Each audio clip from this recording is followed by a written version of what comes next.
સુરતના વરાછા રોડ ઉપર સીમાડા નાકા સ્થિત નટવરનગર ખાતે રહેતા પ્રફુલ્લ ભગવાન કાથરોટિયાની ભરૂચ જિલ્લાના વાલિયા તાલુકાના સિંગલવાડ ગામે ભાગીદારીમાં જમીન આવેલ છે, જેમાં ગત તારીખ 26મી મેના રોજ જમીન લેવલિંગની કામગીરી ચાલી રહી હતી, જે દરમિયાન સાંજના સમયે પૂર્ણ થતાં તેઓ પોતાના મિત્ર હસમુખભાઈ સાથે ઘરે જવા નીકળ્યા હતા.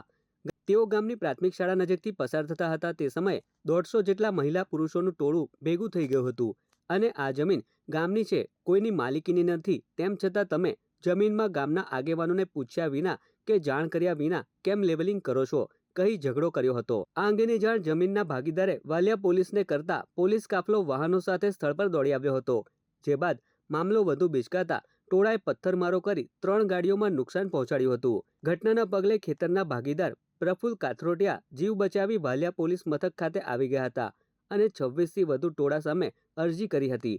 આ સાથે જ આટલી મોટી ઘટના બાદ ઉપરી અધિકારીઓ કોઈપણ દબાણ હેઠળ FIR નોંધવામાં વિલંબ કરી રહ્યા હોવાના આક્ષેપ કર્યા હતા.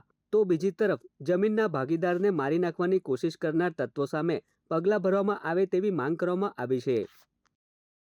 ઘટના મોજે સિંગલવાડ તાલુકો વાલિયા જિલ્લો ભરૂચ ને અમારી ખેતીની જમીન છે, જે અમે ખેતીની જમીન લેવલિંગ કરતા હતા અને લેવલિંગ કરતા સમયે અમે સાંજે 4 વાગે લોકો ભેગા થવા માંડ્યા એટલે પોલીસને જાણ કરી એટલે પોલીસ આવી અને એવું લાગ્યું કે આમાં આપણે શાંતિપૂર્ણ નીકળી જાય એટલે પોલીસની વાન આગળ રાખી અને અમે પાછળ નીકળ્યા તો લોકોએ પોલીસની વાનને ઘેરીને અમને ઘેરી અને પથ્થરમારો કર્યો તો અમે અમારી જીવ બચાવીને ભાગી આવ્યા અને પોલીસ સ્ટાફે એને સમજાવવા ઘણી કોશિશ કરી અને પોલીસની ગાડીને પણ આગળ પાછળના બંને કાચ તોડી નાખ્યા છે અને અમારી બંને ગાડીઓના કાચ બી તોડી નાખ્યા છે અને ગાડીમાં ઘણું નુકસાન કર્યું છે. અમે અમારો જીવ બચાવી અને ભાગીને પોલીસ સ્ટેશન આવ્યા છીએ અને હાલ અમારી ગાડી વાલિયા પોલીસ સ્ટેશનમાં પડેલી.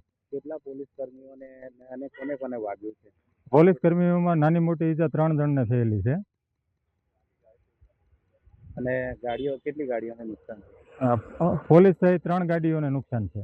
એક મારી ક્રેટા છે, એક સ્વિફ્ટ છે અને એક પોલીસ વાન. તમારા અને પોલીસ પર પથરાવ થયો, હા, વાહનોમાં નુકસાન થયું, હા, હજી પણ પોલીસ એક્શન નથી લીધું, તો એવા આક્ષેપ છે, શું કહેશો? હા, હજી પણ આજે 26 તારીખે બનાવ બન્યો છે, આજે 28 તારીખે હજી પણ અમારી FIR નોંધાણી નથી, તો કોઈ પણ દબાવ હેઠળ આવી અને અધિકારીઓ આ એક્શન લેતા નથી. રાજકીય દબાવ છે ત્યારે કોણ કરે? હવે એ તો હું નહીં કહી શકું રાજકીયો છે કે અધિકારીઓ છે, પણ દબાણ છે એટલે FIR થતી નથી. હજી હાલ અમને એમ કહે છે તમે અરજી આપો. શું માંગ છે તમારી?